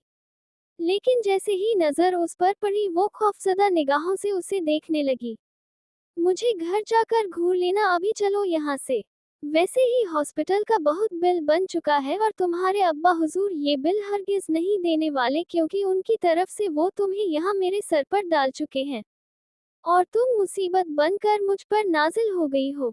अब उठो इस बेड से। घर जाकर तुम्हें इससे बेहतर बेड मयस्सर होगा। और हाँ, एक और बात, बाबा को तुम फोन करके कहोगी कि तुम मेरे साथ नहीं रह सकती और न ही ये रिश्ता तुम मेरे साथ निभा सकती हो। तुम कितनी बहादुर हो ये मैं कल रात देख चुका हूँ। तो खुद को मजीद मेरे इम्तिहान न डालो। तुम बाबा से फोन पर बात करोगी और उनसे कहोगी कि तुम यहाँ से वापस घर जाना चाहती हो। बस बात खत्म। वो कहकर उसे बाहर आने का इशारा करता खुद बाहर निकलने ही वाला था, जबकि वो जो बेड से उठने की कोशिश में नाकाम हो रही थी, गिरने ही वाली थी कि अचानक से दो मेहरबान हाथों ने थाम लिया। दूर रहे, हाथ मत लगाए मुझे। वो अगले ही लम्हे खौफ से उसे खुद से झटकती दूर कर गई थी।